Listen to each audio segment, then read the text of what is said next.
Hey there, fellow explorers. Let's talk about neighborhoods, but not just any neighborhoods. Think about those super connected ones where you can pop next door for a sugar fix or have a block party every weekend. But what if I told you there are places on Earth so remote, you'd need a map and compass to find them? From tiny islands only reachable by boat to homes tucked away in the most rugged landscapes. Today we're counting down the top 15 most isolated buildings and structures. Starting with number 15, the home on Elliday Island. Buckle up, adventure seekers. Are you ready to escape the chaos of city life and find your own secluded hideaway? Look no further than Elliday Island, Iceland's very own slice of paradise. At first glance, this tiny Atlantic Ocean gem may seem like an unlikely spot to call home. But don't let its small size fool you.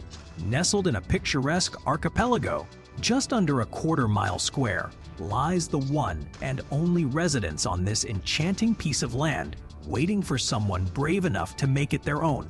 So, you're wondering what's really going on Elliday Island? Well, let's face it, this tiny Atlantic outpost is about as off the grid as it gets. With no shops, no restaurants, and not even basic amenities, it's hard to imagine why anyone would choose to call this place home. But here's the juicy part for a hot minute. Folks thought Icelandic superstar Beto Arke had her eyes on this little gem and was maybe planning to build a secret hideaway just for herself. Unfortunately, that rumor got shut down pretty quickly, but it did leave us wondering who actually owns that solitary home and what's their story. Some say it's an ultra-private billionaire with a taste for adventure. The mystery remains unsolved. But wait, there's more. Some wild theories have been circulating about Elliday Island.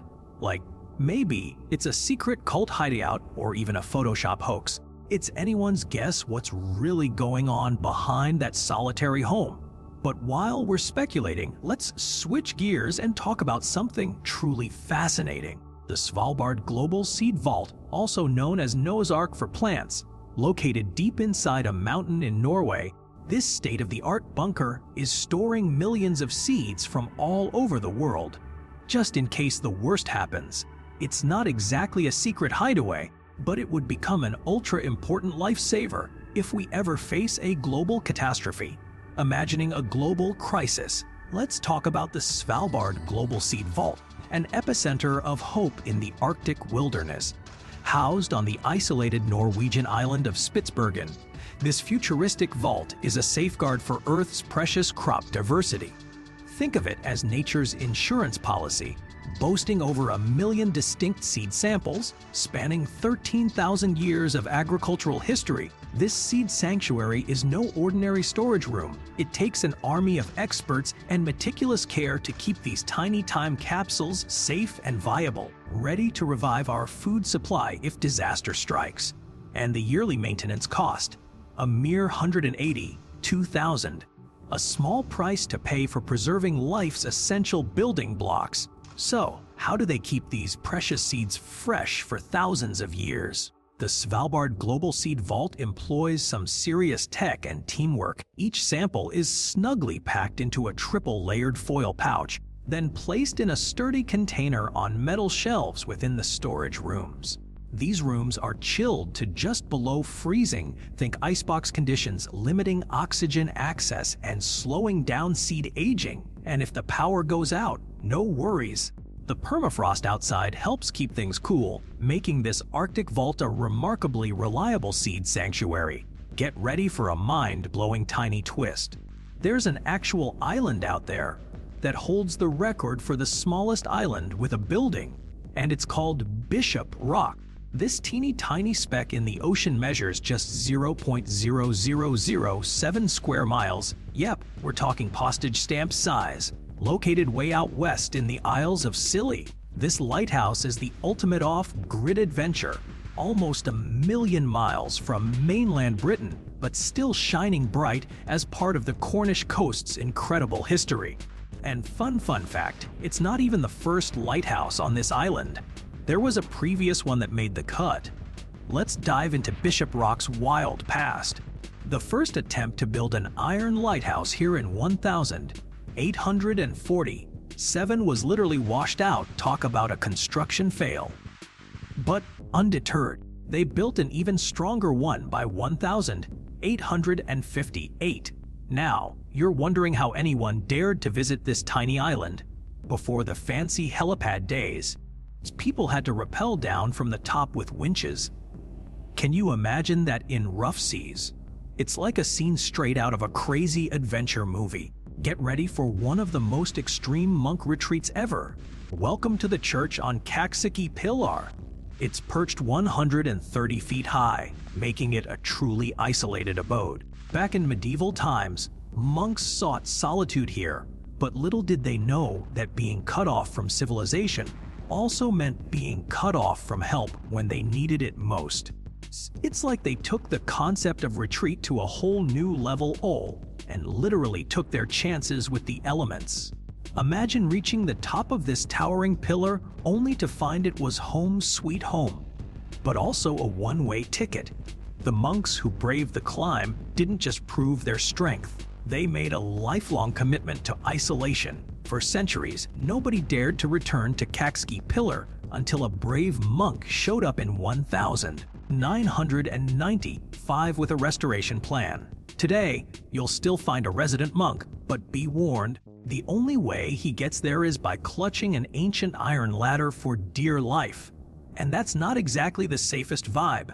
Now, let's dive into our next mysterious stop. Number 11, the Drina River House. Get ready to meet one of the most daring abodes we've ever seen. Welcome to the Drina River House, located in rural Serbia. This teeny wooden home seems like the perfect retreat, but don't let its charming name fool you.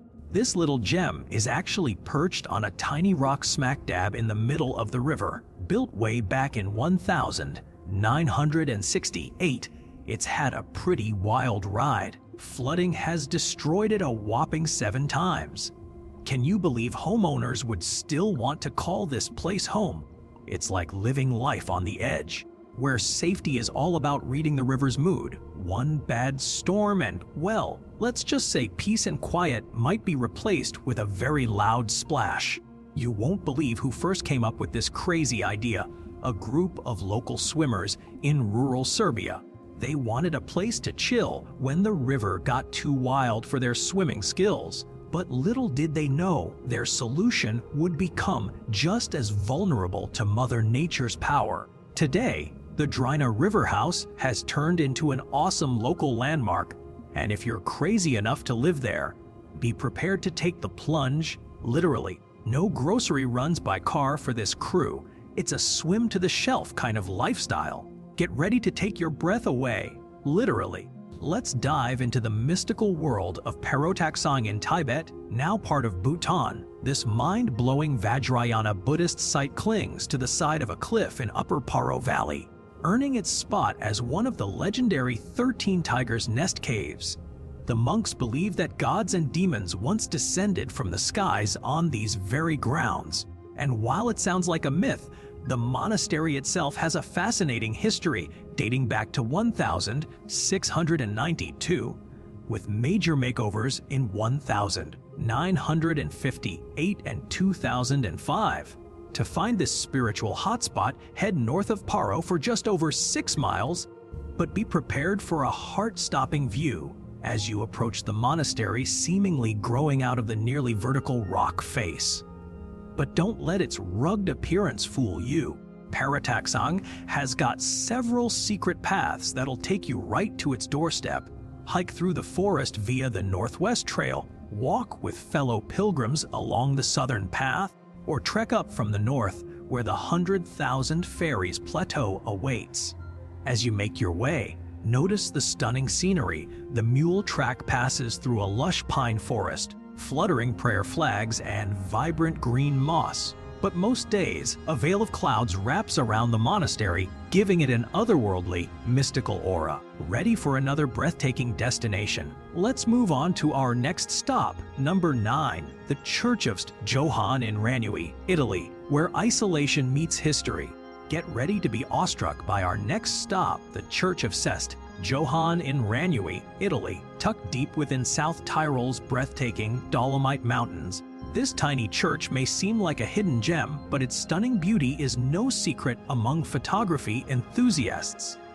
Despite being dwarfed by nature's grandeur, the church is an absolute showstopper. Its facade boasts an exquisite fresco of John Nepomuk, the church's patron saint. But be warned, his story might leave you feeling a little emotional. Painted in the mid-18th century, 9 Baroque masterpieces inside the church bring to life the tale of this devoted saint who met a tragic end, drowned in the river Vltava. Despite this sad fate, John Nepomuk's legacy lives on. He was canonized in 1729 and is now the patron saint of Bohemia, all confessors, and people in danger of drowning. Plus, he's got some awesome additional titles under his belt: protector against defamation and guardian of a good reputation. Not bad for a guy who started out with a pretty rough luck streak. Buckle up for our next epic destination, McMurdo Station, Antarctica. This US-owned research station is the largest human settlement on the icy continent, but don't let that sound like it's bustling with activity. We're talking about 1,200 brave souls living in one of the most extreme environments on Earth. The average temperature here, a chilly below freezing point all year round, and getting to this frozen fortress, let's just say it's no Sunday stroll, harsh weather conditions and a loon bus ride, or rather, a flight make McMurdo Station the ultimate adventure for those who dare to take on the Antarctic challenge. Imagine arriving at an airport built on ice, not in some far-flung winter wonderland, but right smack in Antarctica. McMurdo Station's runway is a one-of-a-kind marvel. It's constructed from compacted snow, a whopping 4 inches thick on the volcanic Ross Island. But don't picture a frozen lake beneath. This icy surface is designed to withstand takeoffs and landings like a pro. And here's the kicker: during those harsh Antarctic winters, McMurdo Station faces an even tougher challenge: 24/7 darkness that'll test even the toughest adventurers. You'd think pilots navigating McMurdo Station's icy runway during pitch-black winters would have their hands full. No lights in sight and blinding whiteouts to boot. But these skilled aviators aren't just anyone. They've gone through intense, specialized training to tackle this challenging landing. Now, let's shift gears and travel halfway across the globe to China's Shaanxi province, where adventure awaits at Mount Hoa, one of the country's legendary 5 great mountains. Buckle up. Tackling Mount Hoa's infamous route up hike is no joke, spanning a whopping 6,900 feet. This death-defying trail was once a hot spot for fearless pilgrims and hermits, but when tourists started descending on the site in the 1990s, things got real. Narrow paths with heart-stopping drops made Mount Hoa notorious for danger, while safety upgrades like widened pathways, stone steps, and railings have toned it down. This mountain still packs a punch. The local governments cleverly introduced new routes and one-way systems to tame some of the most treacherous spots. But be warned, you're still in for an adrenaline rush. With crowds and icy conditions aside, tackling Mount Hoa has become more accessible, but still an epic adventure. Gone are the days of scaling cliff faces. The most treacherous tracks have been shut down for good, and a brand new stone path now leads to the South Peak Temple and summit. But don't think it's all smooth sailing. With its 6,900 feet of rugged terrain, many hikers kick off their ascent under the cover of night, aiming to reach the East Peak just as dawn breaks. It's an unforgettable way to experience this breathtaking mountain. Imagine a power plant that defies the usual urban image. Nestled deep in nature, surrounded by towering mountains and lush forests, Crystal Mill in Colorado is a hidden gem. Built way back in the 19th century, this tiny wooden powerhouse was part of the thriving mining town of Crystal, tucked away from city life. With its picturesque setting on a stone ledge over the Crystal River, it's no wonder this old-timer has become an enigmatic treasure. Though it's now privately owned and off-limits to visitors, its charm remains strong, a testament to the unique beauty of human ingenuity in harmony with Mother Nature. Though you can't step inside Crystal Mill itself, its rugged charm still invites visitors to get up close for some fantastic photo ops. The springtime rush of kayakers on the Crystal River brings an added bonus. A breathtaking waterfall forms right next to the old power plant, adding even more drama to this already picture-perfect scene. This former industrial hub was bustling with life back in the day, when mines drove its economy, but after the last mine played out in 1917 and folks moved on, Crystal Mill stood tall as a reminder of the town's industrious past. Today, it remains an unforgettable relic of that era. Perched majestically over the river, imagine a place where the breathtaking Swiss Alps meet cutting-edge astronomy, and you'll discover the Sphinx Observatory, one of the world's most off-the-beaten-path gems. Nestled an astonishing 11,000 feet high, this observatory isn't just any ordinary spot for stargazing. It ranks as the second highest in the entire globe. To reach this cosmic wonderland, you'll need to take a ride on Europe's highest train station, where a tunnel connects directly to an elevator that whisks you up to the observatory. Get ready for a mind-blowing look at what goes down at the Sphinx Observatory. This high-altitude hub is more than just a stargazing spot. It's a state-of-the-art facility packed with labs, weather stations, and cutting-edge telescopes, including that 76-centimeter giant. Over time, the observatory has been upgraded to support groundbreaking research in fields like glaciology, medicine, and cosmic ray physics.